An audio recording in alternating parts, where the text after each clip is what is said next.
Hello, and welcome to the Randomly Generated History Club, where three non-historians pick a year at random and try to learn things about it. I'm Anna, and I'm here with my two friends, Will and Ant. Hello. Oh, hi there. And this week, we're talking about the year 1245. And as has become custom, I would like each of us to give a 3-word summary of what we're discussing today. Will? 16 royal weddings. Oh, okay. That's a lot. That's how many I've been to. Ant? Mongolian road trip. Ah. Okay, I hope there's a Mongolian road trip to a royal wedding. My 3 words are bad, bishop, Bjelbo. Sorry, Bjelbo? Bjelbo. Bjelbo. Okay, good. Gonna No further questions. Yep. And No further answers. Is that the Bjelbo belonging to a bad bishop?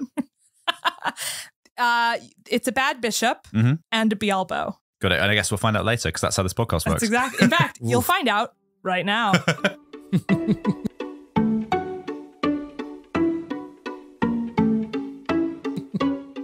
So, okay, 1245. I started looking at things that happened in 1245, typical starting point for the podcast. And I saw a very intriguing entry that said, Thomas, Bishop of Turku in Finland, is granted resignation by Pope Innocent IV, which, by the way, I think this is the 3rd Innocent we've talked about. It is the 3rd Innocent, on the podcast. A lot of them. Mm. Some more innocent than others. At least 4. And so I thought that was interesting. Why would a bishop resign? You know, bad hours, shitty health benefits, got a better offer in Sweden, that sort of thing. Not to cause any spoilers, but is this due to his Bjelbo? His Bjelbo is not yet in the mix. Okay. No, it turns out Thomas resigned because he committed several felonies. Nice. Yep. Classic. Including forging a papal letter. You know, tough, but we've all been there. Hang on, he's the Pope. No. Thomas is a bishop. Sorry. Yeah. So he forged a papal letter, and then he also tortured someone to death. I mean, the greater of crimes here is the forgery. We can all agree. No, you can't impersonate the Pope. Absolutely can't. Yeah. So anyway, not great, Thomas, Bishop of Finland. And so then I wanted to learn more about this guy and what was going on in Finland to make him so mad, other than the kind of relentless, cold and dark. And the heavy metal music. And also, just to clarify, is he the bishop of all of Finland? So does Finland just get one bishop? At this point, so this is what's crazy, is Thomas, Bishop of Finland, is actually the first historical figure of any importance in Finland, which seems crazy. Really? I reckon that's going to prompt some letters into us. Yeah. And I welcome those letters because this source that I've could read have come there late, you know? Yeah, so Christianity is coming there now. This is the kind of the whole point of what I'll be getting into. I think Thomas was the first kind of recorded bishop in Finland. And then what happens is because later historians know that he existed, they try to ascribe all of this other stuff to him that he didn't actually do. And really, the only thing that history knows about him is that he forged some papal letters and also tortured a guy until he died, which is good enough to get yourself in the historical record. So before him, was Finland just reindeer and ash trees? And he came and then he was like, okay, well, someone needs to be the bishop of all these reindeer and ash trees. Reindeer and ash trees and pagans and mittens. Probably it's Finland. I guess so. That's true. Yeah. So I would like you to name one more fact about Finland. Lakes. Will? Lakes. I mean, sure, every landmass probably has lakes, yes. But that doesn't work as well in the song. Reindeer and ash trees and pagans and lakes. Yeah, you're right. Yeah, it's not as good. Anyway, so we needed an anyway like 6 seconds before that. Yeah. The point is, Finland had been, as had many European countries, well, what are now countries been before Christianity came, a series of smaller kingdoms, mostly pagan, and there's like an ongoing push of Christianity, and you can tell it's spread outwards from the Holy Land and to Rome and the Catholic Church, and now we're pushing up into the furthest reaches of Northern Europe, right? So It's a really poorly documented era of history in the Nordics, as you can maybe guess by the fact that we don't know much about this Thomas guy. But yes, it's a big time of Christianization in the region. There's a lot of war that's happening because of this, which we've come to learn at this point is very common with converting people to your religion, whatever that religion may be. And one of the things that historians try to put on Thomas, they try to kind of insert him into the narrative of the Second Swedish Crusade. Now, I know you're thinking, when was the first Swedish Crusade? Well, it turns out it was a mythical military expedition in the 1150s that was almost certainly made up. Oh, wow. Okay. Right. But according to the made up bit, was the first attempt to convert the pagan Finns to Christianity. Oh, so this is a crusade. So I'm in Sweden. Yeah. I'm mounting a holy war into Finland. Yes, exactly. But it didn't happen. And it didn't happen. It didn't happen. And it wasn't successful or was successful? Well, that is kind of a moot point, because the reason we think it was entirely made up is because much of Finland was already Christian by the 1150s when Easiest it was crusade ever. Purported to have happened. Yeah. So literally just a conversation. Walked around and everybody is like, yeah, mate, we're already there. We've all been there in an annual review when we're just like saying stuff that was an easy win and hamming it up. Yeah, exactly. Oh yeah, I went to Finland, made them all Christians, first crusade, done. And no one was like checking anybody's homework at this point. Yeah, fair. Yeah. You'll see the Pope has, at best, a tenuous grasp on what's happening in Scandinavia at this point. So, yeah, much of Finland was already Christian. There's no contemporary account or archaeological record of any sort of Swedish military incursion. So to call it the first Swedish crusade is probably like a misnomer of pretty significant proportions. I mean, I guess like, is that, by those standards, any letter that you write to someone else to confirm that a pre-existing state of affairs is still, in fact, in the case, you could describe as a crusade? Hi, fellas. Just want to confirm, everyone here's still Christian. Crusade! Cool, it's totally crusaded you. Were they trying to tap into some sweet, sweet crusade cache of money? Yeah, maybe?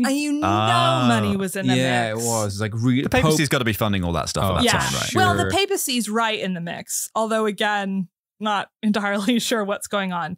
But anyway, the Second Swedish Crusade almost definitely happened about a century later. So right around 1245, though again, the dates are suspect. What we do know is that Sweden, which is very Catholic at this point, had started to exert control over Finland. But then we have some papal letters that were lamenting how slow the conversion was going.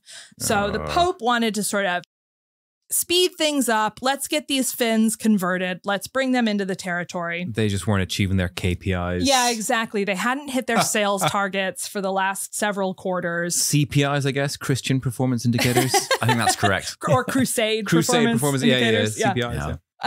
So there had been some backlash against the Swedish missionaries, and even old torturing Tom couldn't quash it sufficiently. In particular, there's a region in central Finland called Tavastia, and there had been violent anti-church clashes there for a while. This was possibly a backlash to Thomas's, quote, harsh methods of Christianization, which feels like a great euphemism given. That's strong. If your methods for Christianization is harsh or called harsh by fellow Christians at this time, it must be absolutely barbaric. Yeah, you're on a leaderboard somewhere. You are, not a good one. Not a good one. So it's possible that the Finns are pushing back against Thomas. It's possible that they're just sort of like, hey, leave us be. But then there are large parts of Finland that have already converted. Anyway, various bishops and archbishops get involved, and eventually the Pope authorizes the Swedes to send in a crusade to defeat the apostates and barbarians, even though it was almost certain that the Pope had no idea where Tavastia was, and at this point in time is just authorizing crusades left and right. I mean, he's just stamping the letters as they come in. And it seems likely that it wasn't a full crusade like the ones that were taking place in the Holy Land, but it was just a more concentrated and sort of bloody push in the ongoing effort to fully incorporate Finland into Sweden and therefore into Christianity. The Swedes were led by Burger Jarl of the House of Bjelbo. Burger Jarl? Burger Jarl. And I just like Burger Jarl of the House of Bjelbo. It's just very good. Yeah, it's a good chant. Yeah. The Jarls were the Swedish noblemen, and this is Burger Jarl of the House of Bjelbo. There's a real rhythm there, isn't there? I know. The like foot and meter is really beautiful. Should we write a musical about this period? You know who would be great to help write it? Swedish House Mafia. I am so sorry to all our listeners. Please skip on 30 seconds. I'm so sorry that this song doesn't exist. Anyway, Swedes are led by Burger Jarl of the House of Bjelbo. I also can't say it. Okay. Burger Jarl of the House of Bjelbo. A fun fact about Burger Jarl of the House of Bjelbo is that he's also typically the person credited with the founding of Stockholm, which happened in around 1250. So right in this time, this is a busy guy. He's leading a crusade. He's founding Stockholm. He is of the ruling elite in Sweden. This is a good guy. Now, did he have anything to do with pressing ground beef into patties of any sort? No, this is burger with an I. If you couldn't tell from burger with an I? With my perfect pronunciation. I? B-I-R-G-E-R. Bjelbo. I'm not even going to ask for the spelling of that. It's probably Birger. Oh, fine. Okay. Jarl of the House of Bjelbo. So in the musical, I'm just looking up Swedish actors to play. Can I have the name again? Sarsgaard.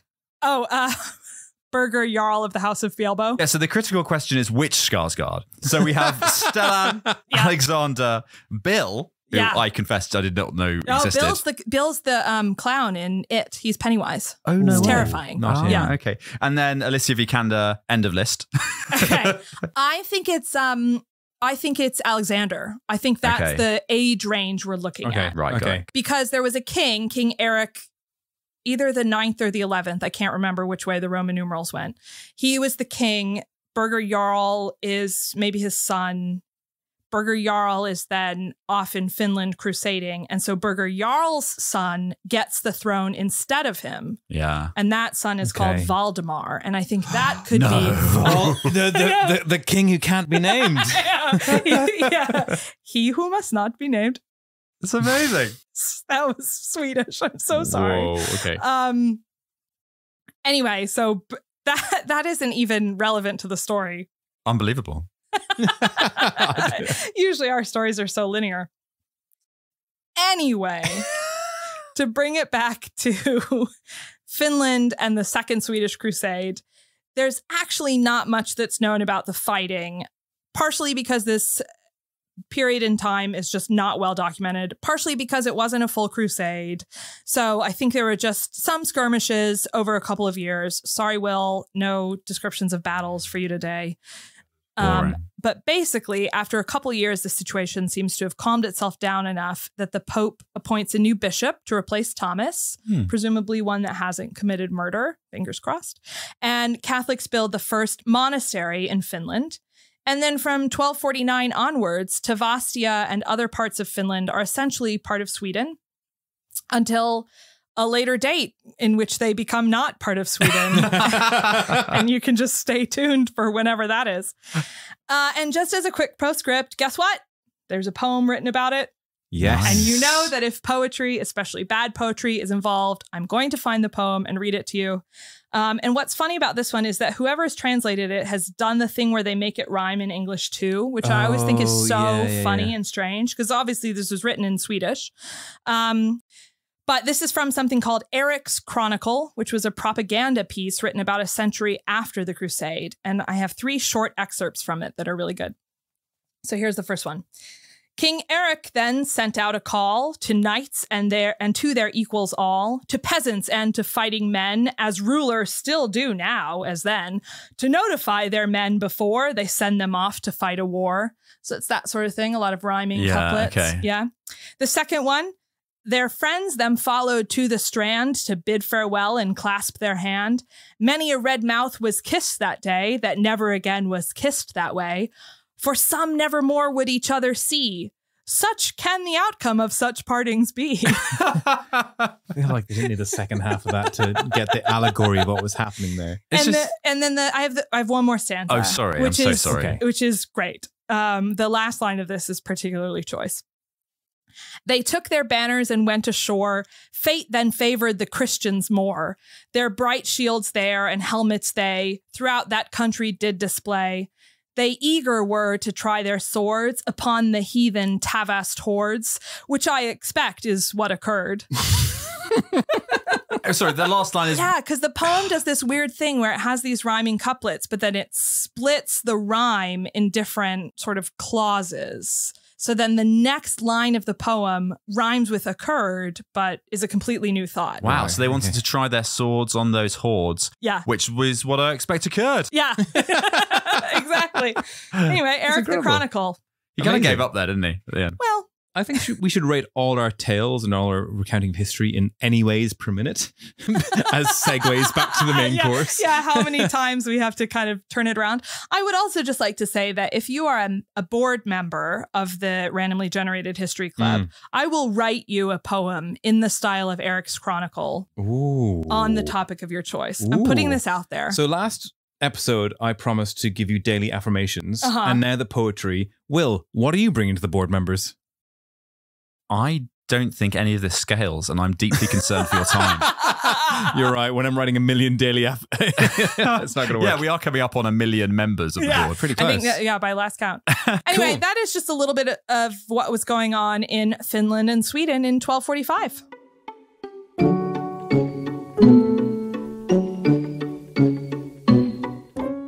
I'm also going to talk about Christianity in a roundabout kind of way. Okay.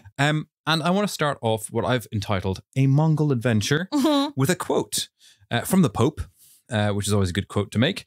And it says, "The Mongols are a detestable nation of Satan that poured forth like devils from the Tartarus." Yikes. So that sets the tone of what's about to occur. So he's anti. Well, the story of this is that he's trying to be pro. He sends out an olive branch, and we'll see what happens with that. Okay. So we're going to talk about the Mongols, obviously, a bit. And I must warn you, the Mongols are very cool, and I will nerd out quite a bit on this. And if you want to know more, I would highly suggest that you listen to Dan Carlin's podcast series called The Wrath of the Khans. Cool. Really well researched, super serious, so nothing at all like this podcast. If you want to know more, but how much poetry does he read? Exactly, not that much, I'm going to admit, yeah.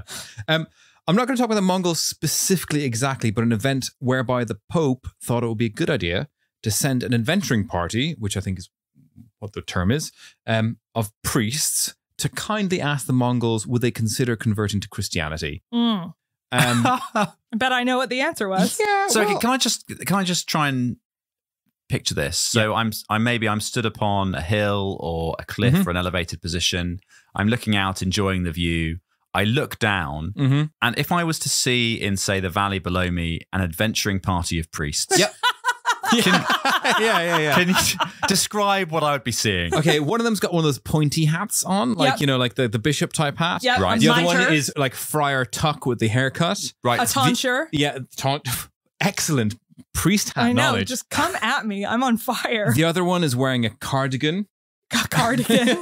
but no hat? But no hat. No hat. Slightly balding, kind of like Father Ted-esque. Yeah. And then one of them, I guess, is the cool pastor who's hip with the kids. And wears, the youth pastor. Youth pastor, who's in like a t-shirt. Yeah. And like ripped jeans. And like Birkenstocks or okay, fine. So that's the men. And like, is there an elf and a dwarf? Or? There are no elves, no dwarfs, and absolutely no women. Because #Christianity. Right. Cool. Thank you. We have covered this off, but don't want to give you spoilers too early. The Mongols didn't convert to Christianity. Oops. Didn't happen. Wah, wah, wah, wah. Exactly. So to give you a quick backdrop of Europe at the time, so as you covered off, Christendom is expanding, growing influence, it's centralizing power around the Pope. The Mongols are present. They are not present in Europe per se. They are covering the Central Asian plains and steppes and massive empire there. Yeah, I was going to say at this point, I mean, we're kind of at peak Mongol. We're actually kind of post-peak, but like Mongol. In the descent. Okay. So this is so after to say the death. Mongols are present is a real understatement. Yeah, the Mongols are definitely an entity to be reckoned with still at the stage. So this is after the death of the great Genghis Khan, as we all know, or Chenghis, depending on the pronunciation, who died in 1227. Okay. There's so many cool parts about Genghis Khan that I have to cover off at least one of them. But for example, do you know where he's buried? Judging by the silence, Cornwall. Incorrect. Nobody knows. Oh. So when he died, he was buried by a party of slaves and soldiers who took him off to a beautiful place to bury him, enshrine him, put him in a tomb. And then there was other soldiers sent out to kill everyone that buried him. And then there was follow-up soldiers to kill the soldiers that killed the soldiers that killed the slaves that buried the king. And they're actually just still killing today because the chain has gone down. I think it went 2 or 3 chains deep. Now, was that because they didn't want people to go and like pilfer the grave? Exactly. They didn't want to disturb his rest and his eternal slumber and stuff, so they kept it a secret. Oh, wow. That is a very cool fact. Nobody knows where he's buried. There are some like hints of the poetry and stuff of where he might be, but nothing's ever been found since. And it would be a find of the century if we were to find him. And so I am mounting expedition. Yeah, I was going to say, let's do it. And when he died, it turned out that at the same time, there was a scouting party that he sent out of just 10,000 Mongols that went west. They were like, hey, what's west of the great empire? I'm like, I don't know. And so 10,000 Mongols went west. Okay. And then they came across Georgia and Eastern Europe, and they pillaged it. Sure. And they destroyed all the Georgian knights that were just mounting up ready for a crusade. And the Georgians had to write to the Pope saying, lol, sorry, Pope, no crusade from us this year. Just came across all these like horse riding archers that just completely decimated us. And they only stopped like their continuing pillaging and conquering of Europe because they heard the news that Genghis Khan had died, and so they came back to the center. Oh, wow. So okay. Only by chance the Mongols didn't just roll over in a red tide over Europe. The Pope was a bit concerned about this, not least of all his plans for crusade were dashed, but he didn't want to have to fight a war on 2 fronts with, the Islamic Caliphate, which he was waging war on, and the Mongols as well, who were this kind of weird eclectic religious group. They allowed any religion in there. Genghis Khan famously didn't want to back a god, and so he would let anyone like practice their faith, and he would welcome them all. I actually didn't know that. That's cool. Yeah. So he would not back anyone, and like he'd do prayers to one another and like make sacrifices to all of them because he said, well, I'm not going to choose a side. I'm like literally agnostic here. That is an interesting fact.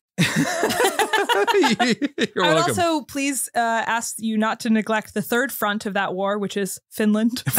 Finland was also a very important war. Yeah, the second conquest of it. Yeah. So the Pope then wanted to see, hey, why don't we mount a little expedition, a venturing party of priests?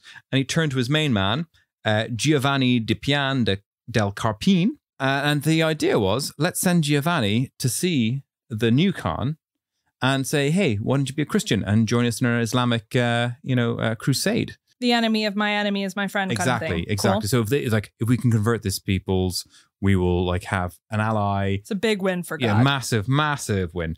So Giovanni, who was he? He was an Italian diplomat. He was an archbishop and an explorer. Like he loved wandering around the place. His journals mapped out Central Asia. Can I quibble? I welcome any quibbles.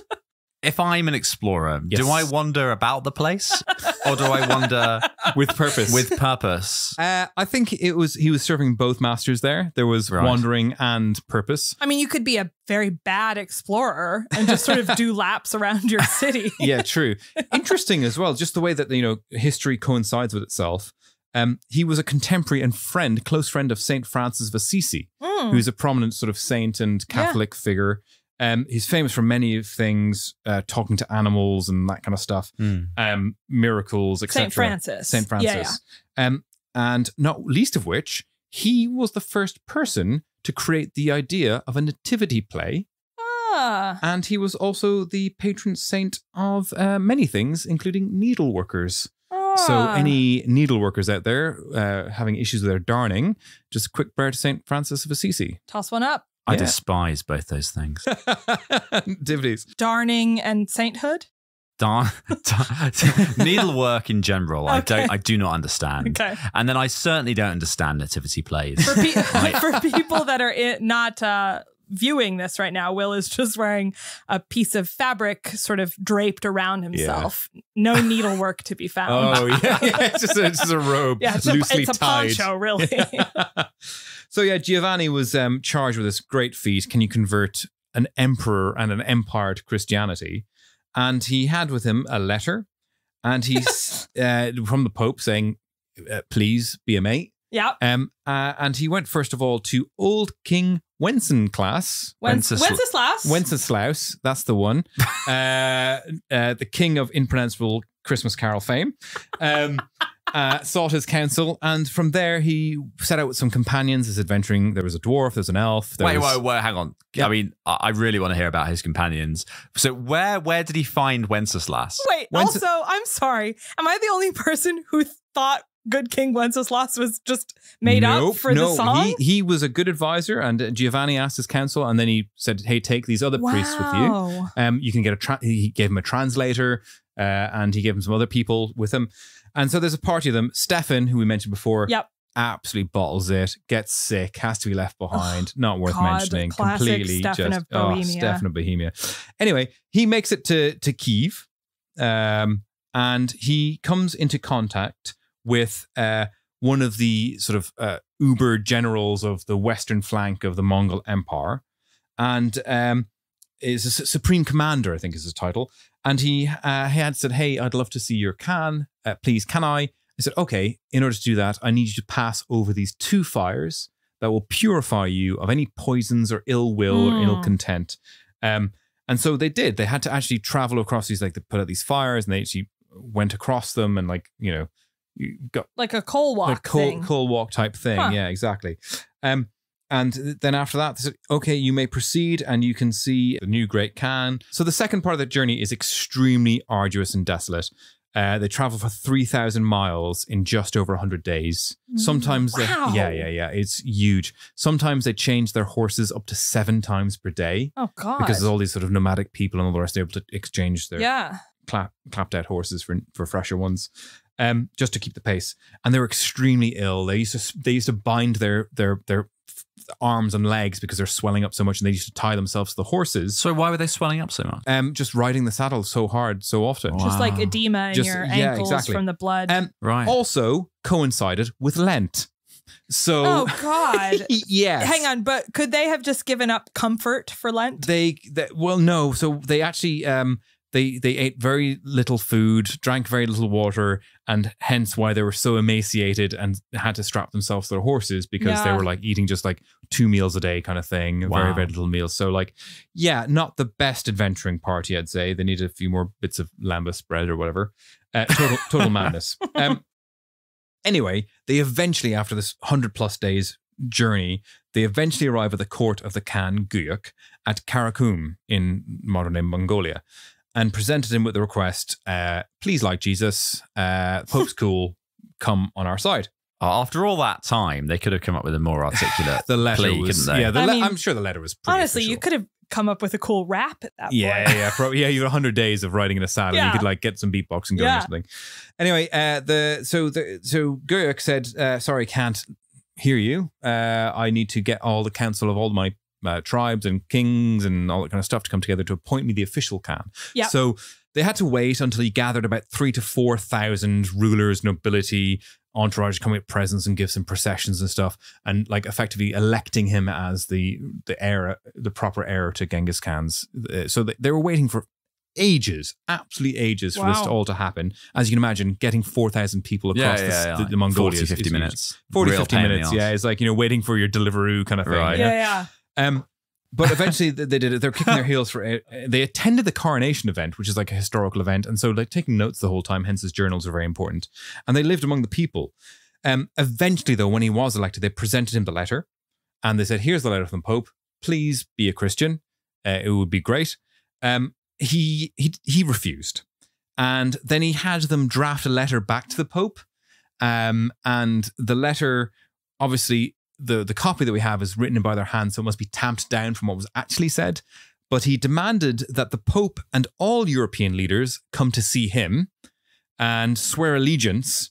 And he also titled himself the Scourge of God. Oh.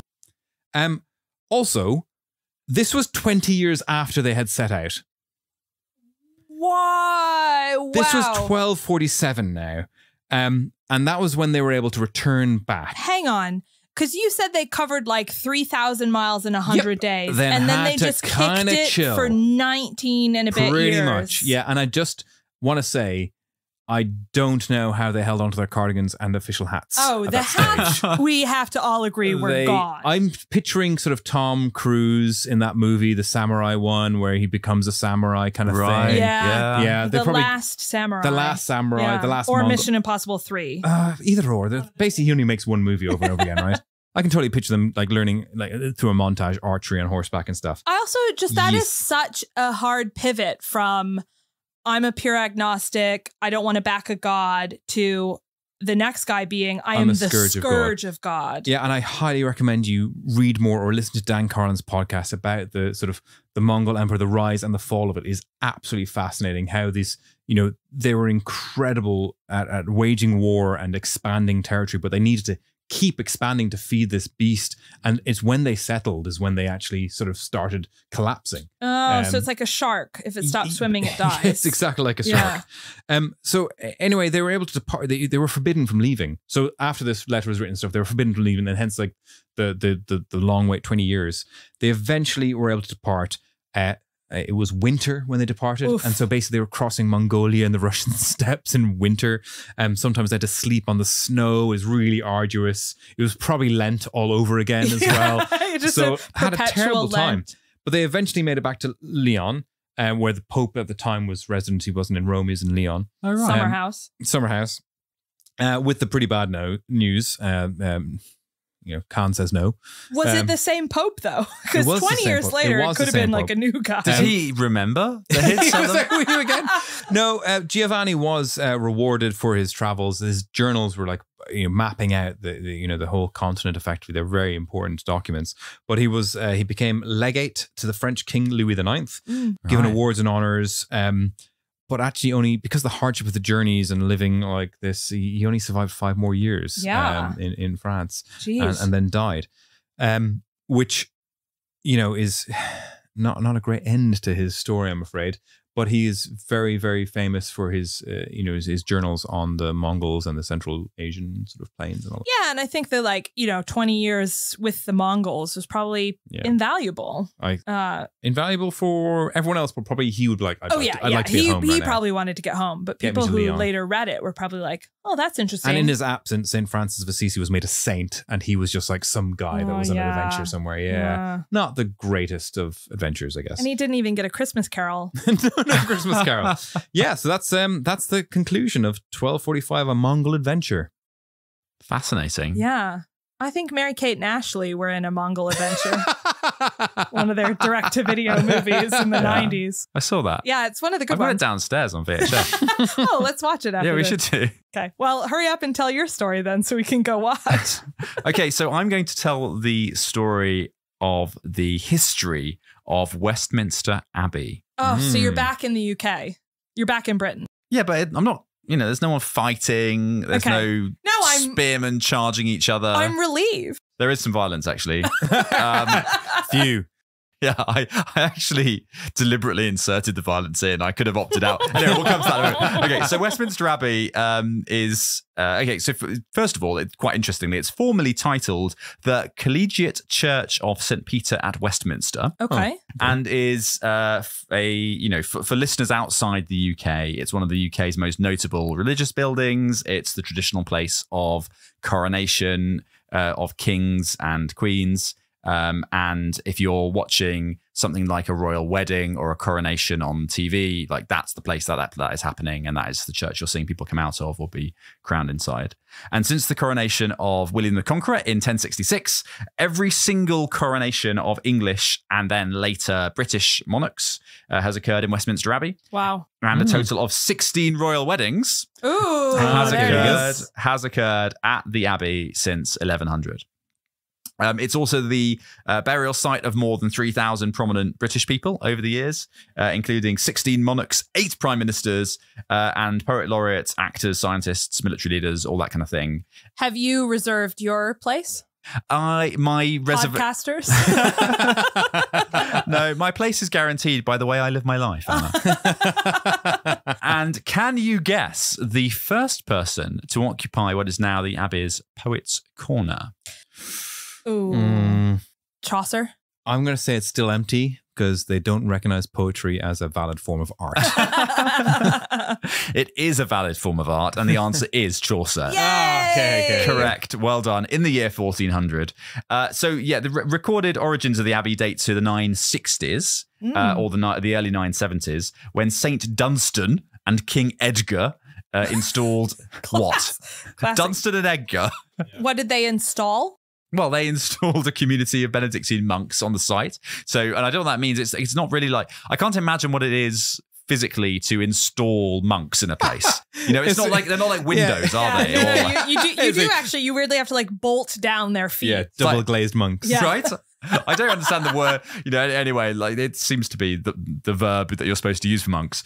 And then later on, between 1042 and 1052, so this is pre-Norman invasion, but like 80 years later, King Edward the Confessor began building or rebuilding the abbey to give himself a burial church. Did he have to uninstall all the monks? Well, I don't know what happened to them. Presumably they were still there. Yeah. And it was then consecrated on the 28th of December in 1065, only a week before his death. Ooh. So just shows he had all his plans perfectly made out. Yeah. Gantt charts all sorted. Time to perfection. The project management of this was so good. Yeah, absolutely sublime. Beautiful. Had some good consultants on that one. And the only extant depiction of Edward's Abbey, so the abbey as it was at the time, is in the Bayer tapestry. Which shows so many important things that happened at the time. Yeah.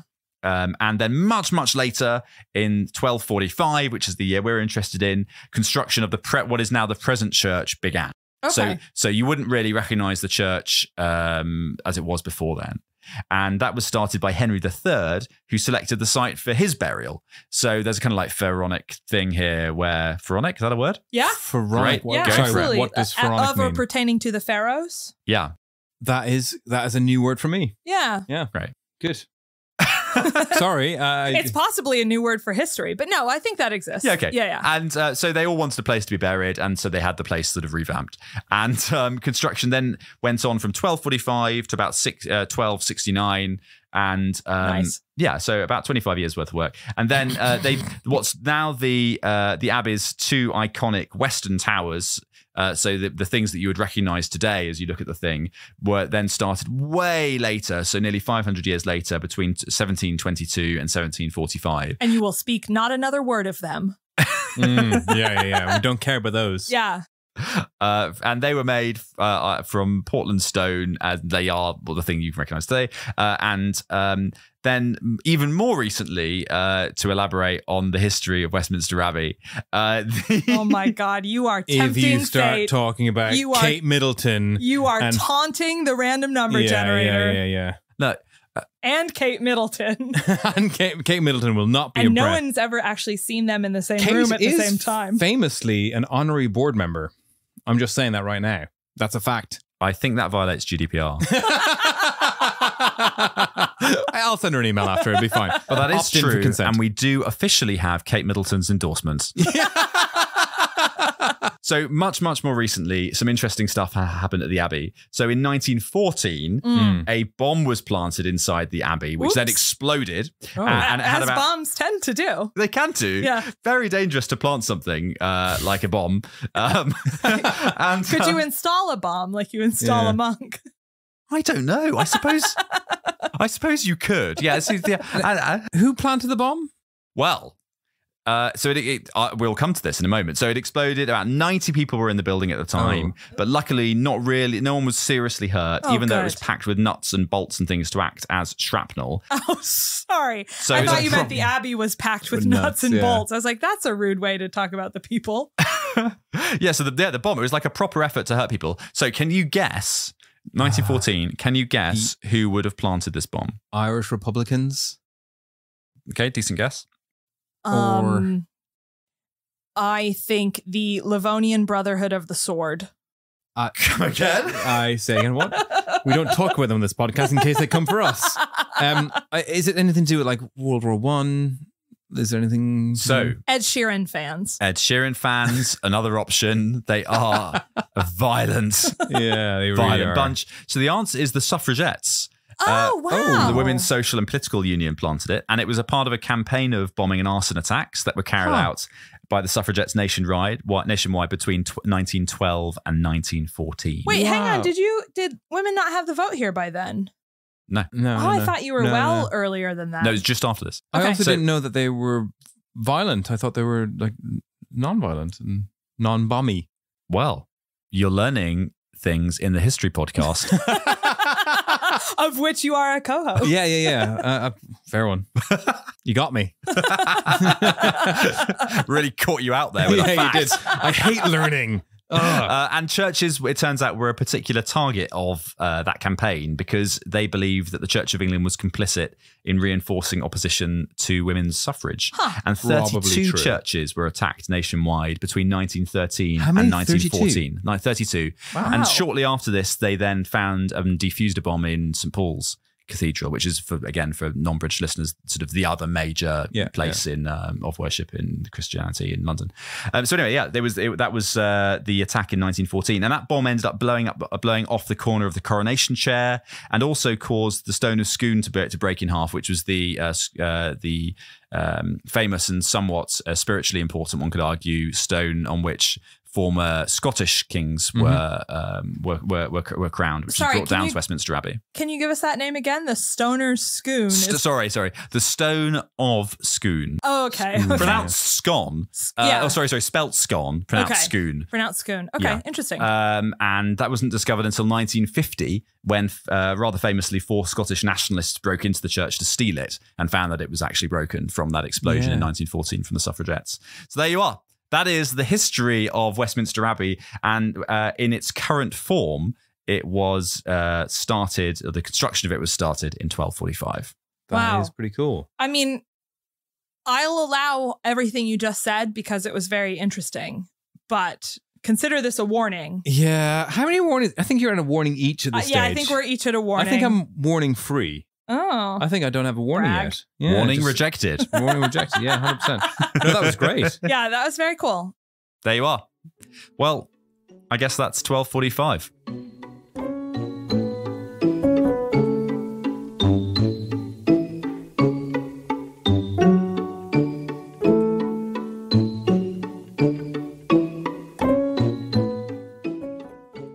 And before we close, I just wanted to read out an email we've had in. And it's lovely to have emails in. Please do email in. Yes. We'd love to hear from you. This one's from Brinley. Brinley. And Brinley says, hello there. Hello. Hello, Brinley. Is this how emails work? We just answer directly. Yeah, Brinley, if you're listening. It's not clear to me. I think we'll just respond in real time. Hope you're doing great. Yep. Nice. I saw that you have a website. Correct. Yes. Correct. We do have a website, yeah. Randomlygeneratedhistory.com. So he's noticed, he or she. Yeah. Brinley? I would say. He. I don't know. Brinley, we're sorry if we're misgendering you. Yep. We're going to go with he. We're going to persist. Okay. Fine. At risk. And you've correctly noted that we have a website. Yep. So Brinley continues, I want to discuss this on SEO. Confusing form of words. Yeah. Do you want to see your website on the first page of Google? Ooh, yes. Wait. Yes, Brinley, I do. What's happening here? Will, are you reading out spam? Is it possible that this went into the spam folder? I don't think so. I don't know that he's legit. I can help bring your website to the first page of Google. If you're interested, then I can send you our SEO packages and price list. I'm waiting for your reply. Warm regards, Brinley. This is spam. You just read spam to us. Oh, you just read spam. Not only did we fall for the spam, but now whoever's listening has just been spammed by Brinley. Brindley, if you're listening, I'm very disappointed in the content of your email. But also interested if you can actually do what you say you're going to do. Yeah, I would also like to be on the first page of Google. Yeah, Brindley, do email back if you can offer that. and I would say if anyone else is interested in Brindley's services, do email in and we'll pass on the details. Because it does sound like quite an effective method of bumping yourself up the rankings on Google, which I understand is a popular search engine. Well, to close it out for Brindley and all of our other listeners, thank you for joining us. That is everything you'd ever need to know about SEO and also the year 1245. If you have questions or comments or can offer your services to help us, you can find us on Twitter or visit our website, randomlygeneratedhistory.com. Yes. And now, as always, it's time to choose our next year. And we will turn to you, Will. Can you please turn on the random number generator, warm up the valves, crank the pistons, and get us the next year, please? Absolutely. The adventuring priests are cranking the handles. That was a horrible snort. Really, it was outstanding and we're keeping it in. And our next year is 237 BCE. Oh, we got there. We got to BC. This is our first, like, before zero. Is this ancient? Is this ancient history? Does this count? This is pretty old history. I don't know what the, like, delineation is, but for us, this is pretty ancient. I'm going to say it right now. Shakespeare. I don't think Shakespeare was alive during 237 BCE. Yeah. The thing I'm nervous about is the further back in history we go, the more likely it is. I will make things up. Yes. Yeah. Well, I'm always worried about that. But I think this is exciting. I think there's going to be a lot going on. The Egyptians will be up to some stuff. Greeks will be in the mix. Shakespeare. Without the concept of Britain, I feel rudderless and adrift. I'm excited for what's to come. Oh yeah, you're lost in the sea of prehistory. We're gonna have to show you the rest of the map. Yeah, it's gonna be triggering. Big. Sweet. Well, until next time. Yeah, looking forward to it.